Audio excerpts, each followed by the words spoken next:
Welcome to edu portal. मैं हूं Shayan and current affairs infographics में आप सभी लोगों का स्वागत है। जैसे कि हम सभी लोगों को पता है कि करंट अफेयर्स एक बहुत ही इम्पोर्टेंट सब्जेक्ट है and in almost every competitive exams we get questions from current affairs. तो करंट अफेयर्स इन्फोग्राफिक्स में हम करंट न्यूज़ से जो इम्पोर्टेंट इन्फॉर्मेशन है उसको एक्सट्रैक्ट करके हम उसके बारे में एनालिसिस करते हैं। And along with that particular information, we also discuss about the relevant events, relevant data, its background and other relevant information.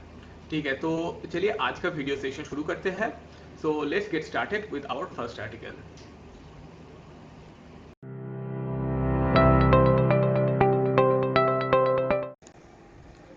So the news number one is why 160-year-old Vladivostok has a Chinese connection. तो Vladivostok जो city है इसका Chinese connection क्या है that we will see. Okay, so let's check this.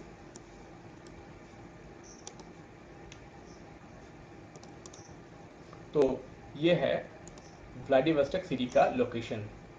This is Russia, specifically Russian Far East, and this is China, and this is the location of Vladivostok city. We will see another picture of this. So from here it is clear the location of the Vladivostok city. It is the Vladivostok city. So this is the China and this is the Russia. Okay.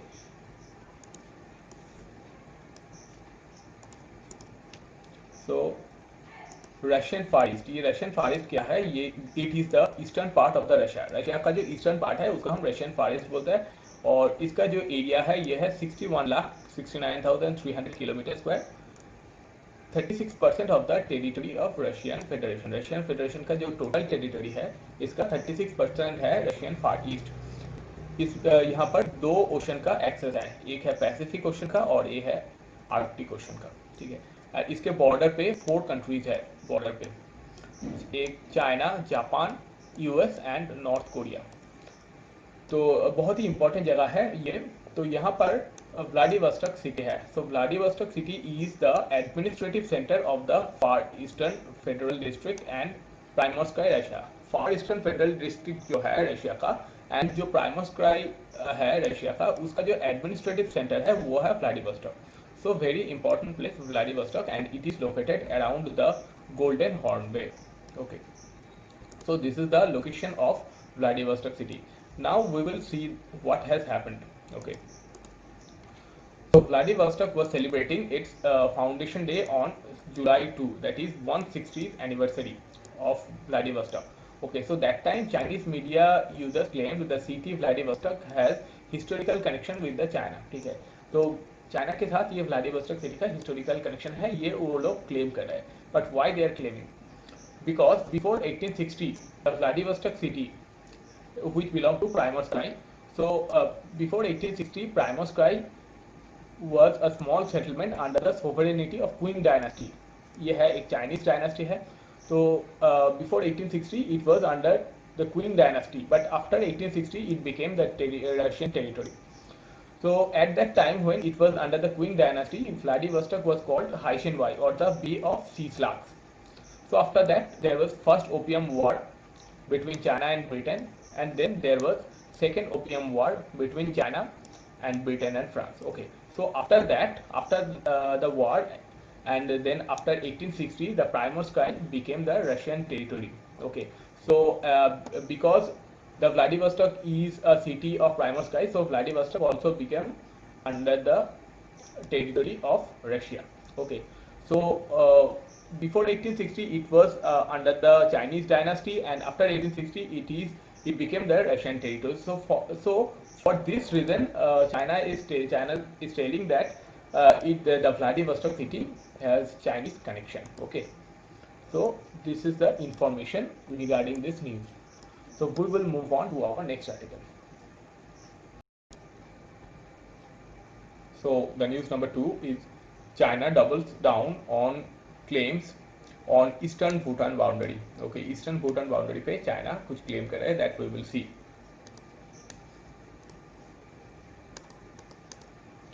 So for that we need to know about Sangteng Wildlife Sanctuary. Okay, Sangteng Wildlife Sanctuary its location is this. This is the Bhutan, this is Arunachal Pradesh, and this is China. So this is a brief overview of the boundary dispute between China and Bhutan. China and Bhutan का जो earlier boundary dispute है वो हम थोड़ा सा जान लेंगे.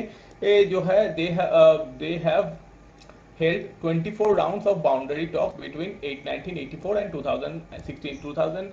1984 से 2016 तक चाइना एंड भूटान के बीच में 24 बाउंड्री टॉक हुआ था, but the talk was concentrated on north and west Bhutan region. Bhutan का जो वेस्ट रीजन है और जो नॉर्थ रीजन है यहाँ पर so in this boundary they had dispute, so talk was regarding this boundary. Okay, but eastern Bhutan not part of the talk so far. तो उसके पहले ईस्टर्न भूटान जो है ये है ईस्टर्न भूटान रीजन, इसके बारे में कोई टॉक नहीं हुआ था between China and Bhutan. But in so and this Sakting sanctuary is in the eastern part of the Bhutan and in the border of Arunachal Pradesh. And so in June 2020, China attempted to stop UNDP GEF funding for Sakting by claiming it was disputed but was overruled. ठीक है, तो ये जो है Sakting sanctuary जो है यहाँ पर चाइना क्लेम कर रहा है. ठीक है, तो देखते हैं. तो China has recently claim Sakting wild sanctuary in eastern Bhutan boundary. ठीक है, जो ईस्टर्न भूटान बाउंड्री पे जो Sakting वाइल्ड सेंचुरी है यहाँ पर चाइना क्लेम कर रहे हैं. तो Sakting is based in eastern Bhutan. Sakting eastern Bhutan पे है that borders the Arunachal Pradesh. Arunachal Pradesh और ईस्टर्न भूटान का जो बॉर्डर है वहाँ पर है Sakting sanctuary and it protects endemic species including eastern blue pine and black rumped magpie. ठीक है, तो इससे पहले China hadn't claimed rights over the Sakting wild sanctuary. इसके पहले ये चाइना कभी ये क्लेम नहीं किया था, but now they are claiming. And ये इंपॉर्टेंट जगह है because it is in the tentative Bhutan tentative list for UNESCO inclusion. ठीक है, so important जगह है and China is claiming that claiming the Sakting wildlife sanctuary in eastern Bhutan as their own territory. ठीक है, तो ये है न्यूज. तो we will move on to our next article. So the news number 3 is golden birdwing is India's largest butterfly. ठीक है, India का largest butterfly है golden birdwing. So we will study about golden birdwing. So let's see this. So this is the golden birdwing. ठीक है, तो golden birdwing is a Himalayan butterfly. ये है Himalayan butterfly है. It is India's largest recorded butterfly. ये India का largest recorded butterfly है. तो जो फीमेल स्पेसिस है इसका उसका विंग स्पैन है 194.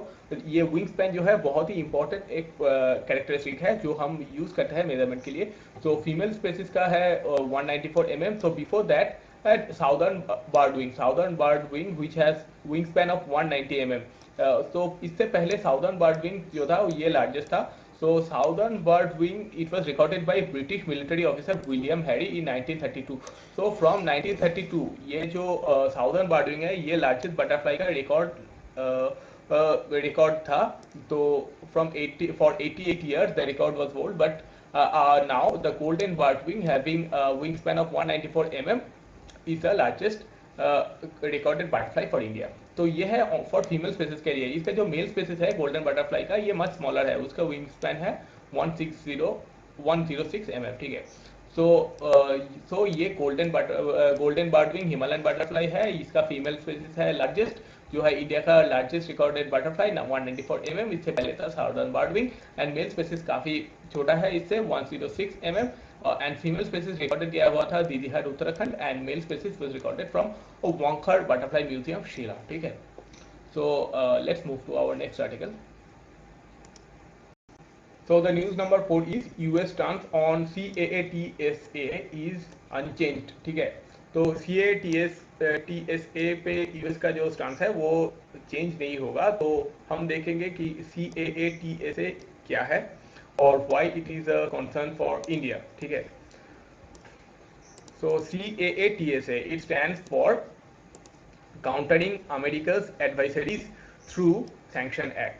ये एक यूएस फेडरल लॉ है जो which had imposed sanctions on North Korea, Iran and Russia. ठीक है, तो सैंक्शन किस किस चीज पे है? Activities concerning cyber security, crude oil projects, transaction with Russian defence.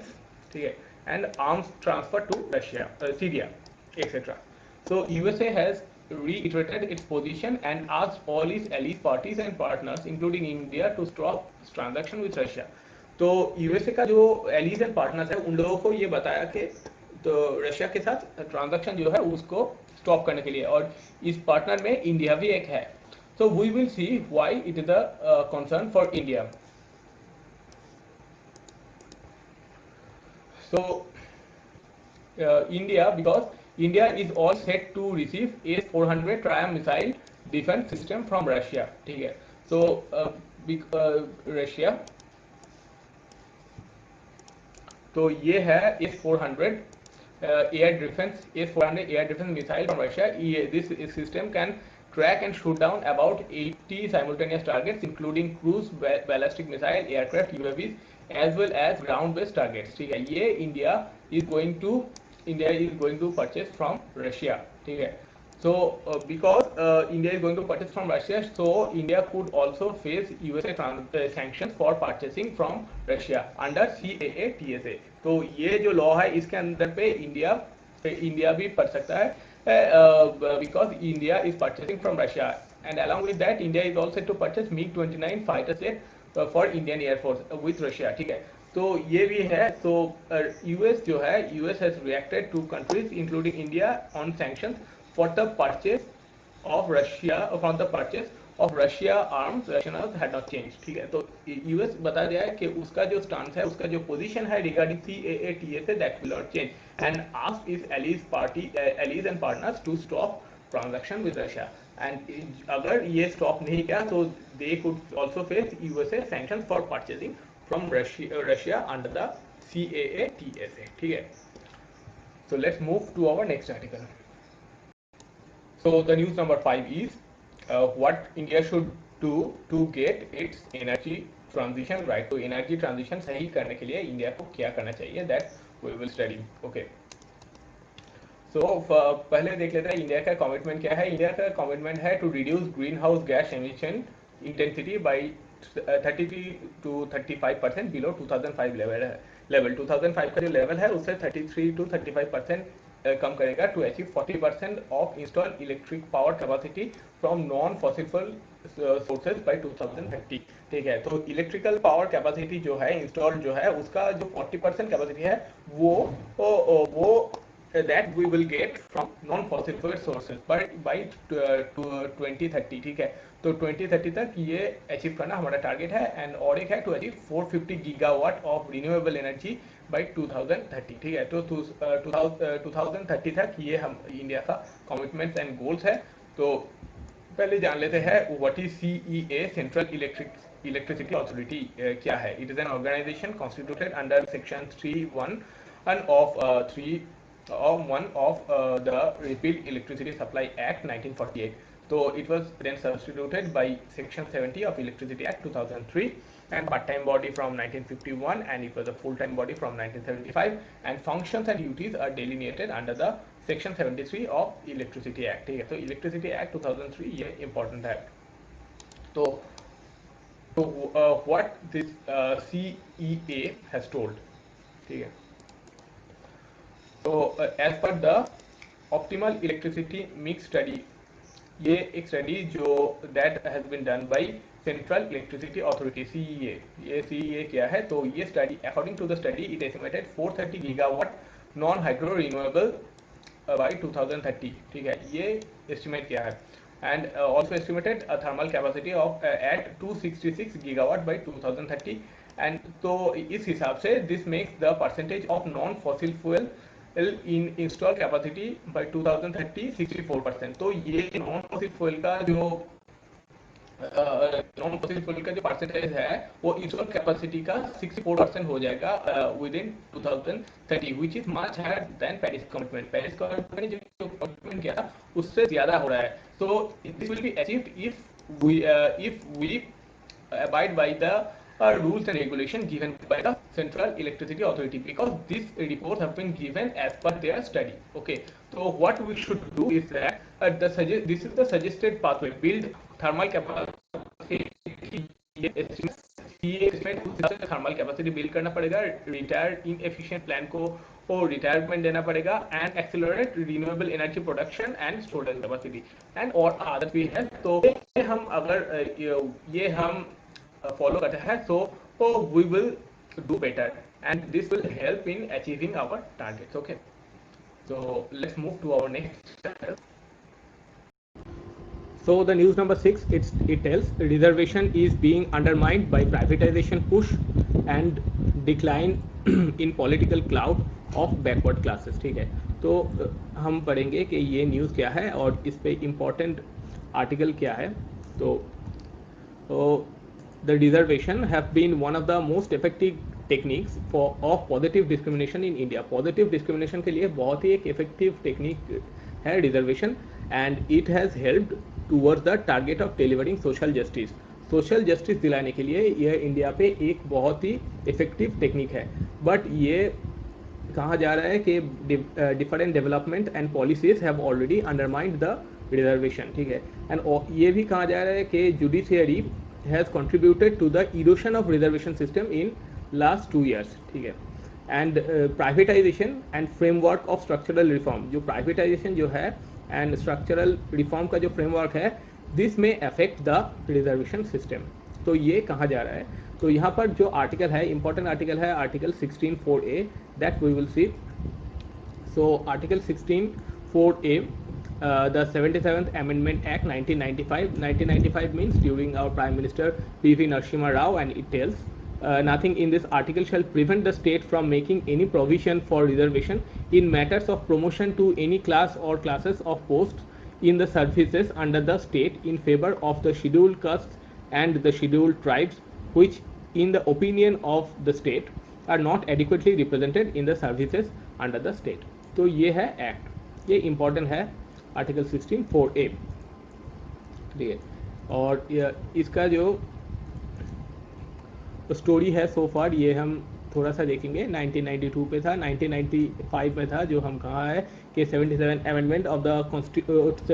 Amendment to Constitution introduces Article 16(4)(a) providing for reservation in promotion if states feels the need for it. Okay, तो ये है इसका so far story.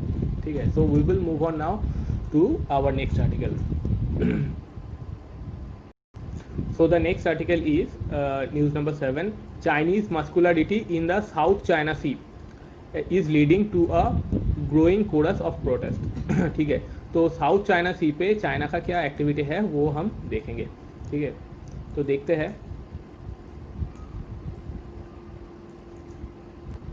तो ये है South China Sea. ठीक है, South China सी है, तो हम देखें इसका लोकेशन हम देखेंगे। South China C is an arm of western Pacific Ocean जो है इन साउथ ईस्ट एशिया। यहाँ का इसका एक आर्म है साउथ चाइना सी। ठीक, it is south of China, east and south of Vietnam, west of Philippines, north of island of Borneo. ठीक है, एंड इसका टेरिटोरी जो है वो है Republic of China, Taiwan, the Philippines, Malaysia, Borneo, Indonesia, Singapore, Vietnam, ये सब country जो है ये इसका टेरिटरी पे है। और ये है इसका साउथ ईस्ट चाइना का लोकेशन। ठीक है, तो it is connected by Taiwan straight जो है इससे ये कनेक्टेड है ईस्ट चाइना सी से, और लुजोन स्ट्रेट जो है इससे south China C is connected with Philippine sea. ठीक है, तो यहाँ पर जो है 9 डैश लाइन ये सबसे इम्पॉर्टेंट है। ये 9 डैश लाइन जो है तो it stretches hundreds of kilometers south and east of China's southerly Hainan Island, covering the strategic Paracel and Spratly Island chains. ठीक है, तो पैरासल और स्पार्टली जो आइलैंड है इसको कवर करते हैं ये 9 डैश लाइन। तो चाइना का क्लेम क्या है? China claim of historic right to the resources right and to the resources within 9 dash line. ये 9 डैश लाइन जो एरिया कवर कर रहे हैं, तो यहाँ पर चाइना रिसोर्स का क्लेम कर रहे हैं और यहाँ पर हिस्टोरिक राइट भी क्लेम कर रहे हैं। तो we will check all of this in the picture. So let's see this. तो ये है साउथ चाइना सी ये है। ठीक है, तो ये है South China Sea. It is south of China, that is east of Vietnam. ठीक है, south east of Vietnam, Taiwan का भी साउथ पे है, ये है फिलीपाइंस का वेस्ट पे है, नॉर्थ ऑफ बोर्नियो मलेशिया, ठीक है, यहाँ पर ये है। तो ये है 9 डैश लाइन, ये हम देख रहे हैं, ये रेड कलर पे 9 डैश लाइन है, ये है 9 डैश लाइन, ठीक है। और इसमें भी देखेंगे ये है 9 डैश लाइन चाइना, और ये है पारासल आइलैंड, ये है स्पार्टली आइलैंड जो ये इसको कवर कर रहे हैं। तो यहाँ पर और जो टेरिटरीज पे कंट्रीज है, ये है वियतनाम है, मलेशिया है, बोर्नियो है, फिलीपाइंस है, ताइवान है एंड चाइना है, ठीक है। तो ये है साउथ चाइना सी, और ये है 9 डैश लाइन जो बहुत ही इंपॉर्टेंट है, जो न्यूज़ पे है। तो चाइना यहाँ पर हिस्टोरी क्लेम कर रहे हैं राइट का, और यहाँ का जो रिसोर्स है उसमें भी क्लेम कर रहे हैं, ठीक है। तो ये हो गया।